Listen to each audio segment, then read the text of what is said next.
us revise and learn few more divisibility tests. A number is divisible by another number if the conditions required are met. Let us understand these conditions better with examples. Divisibility by 2.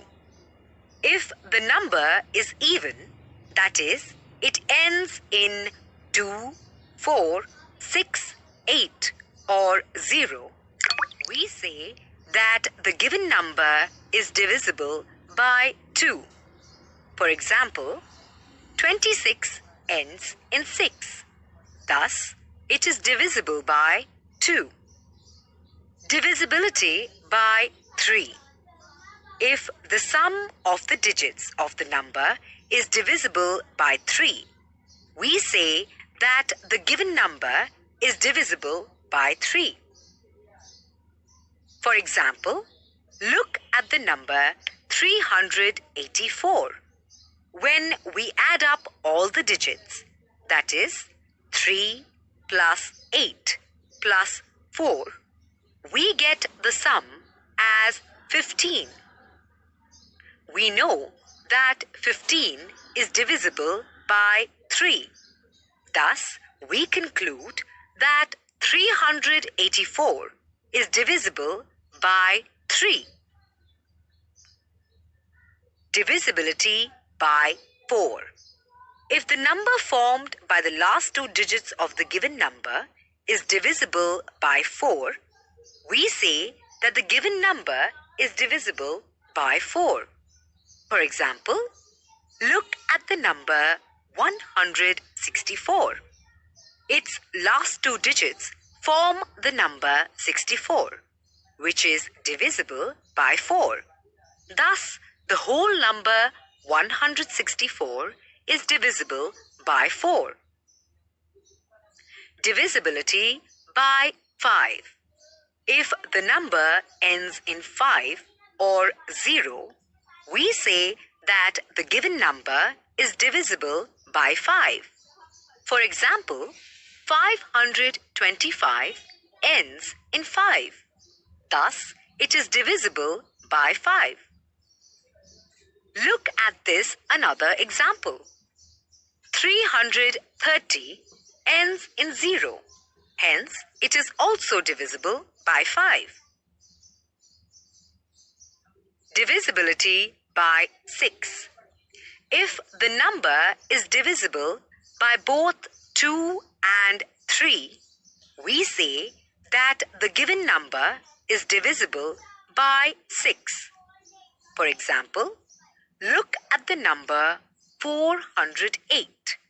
Is it divisible by 2? The number ends in 8.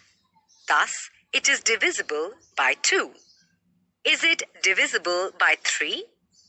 4 plus 0 plus 8 is equal to 12, which is divisible by 3, which makes the number 408 divisible by 3 as well.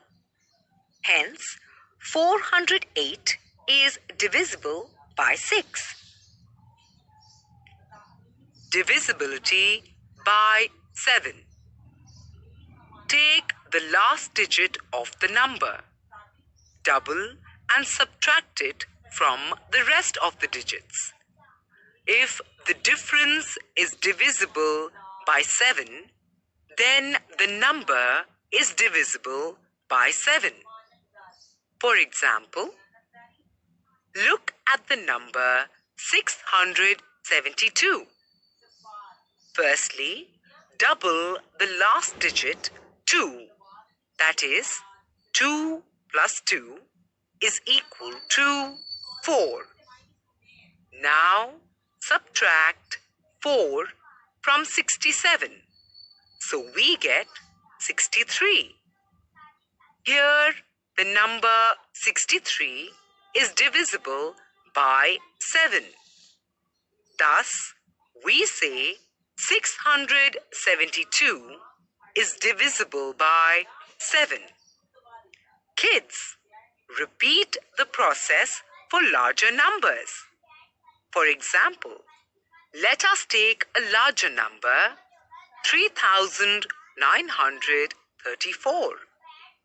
Double the last digit 4 to get 8 and subtract it from 393, which is 385.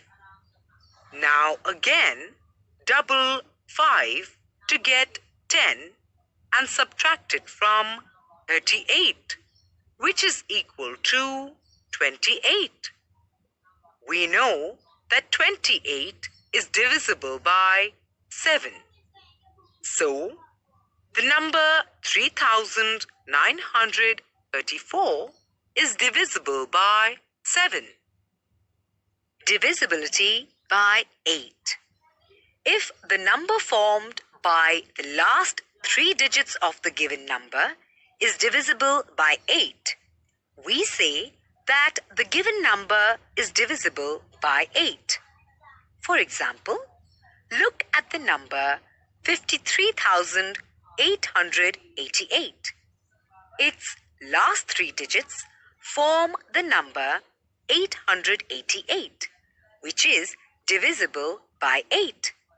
Thus, 53,888 is divisible by 8. Divisibility by 9. If the sum of the digits of the number is divisible by 9, we say that the given number is divisible by 9.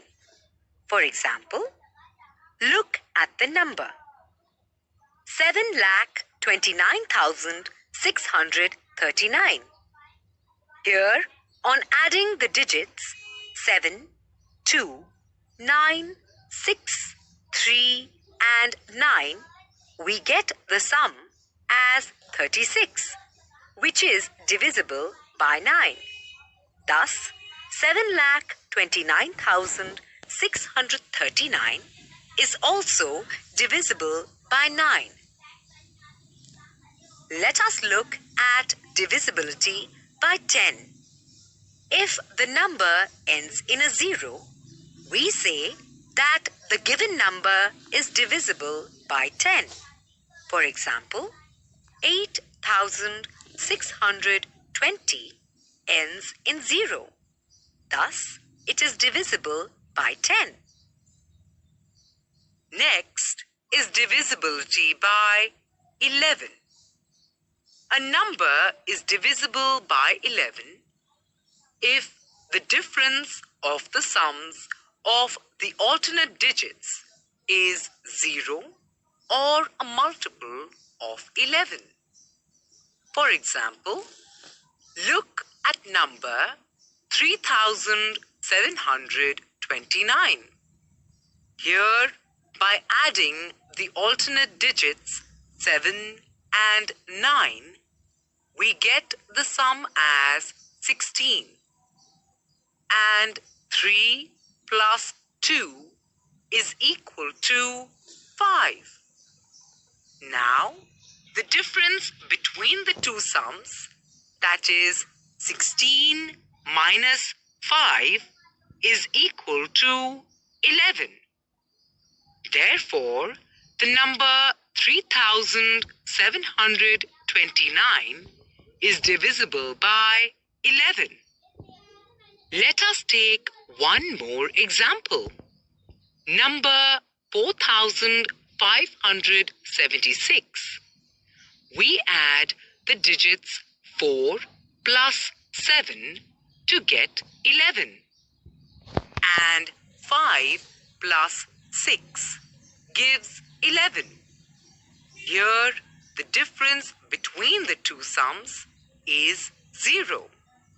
Hence, the number 4,576 is divisible by 11.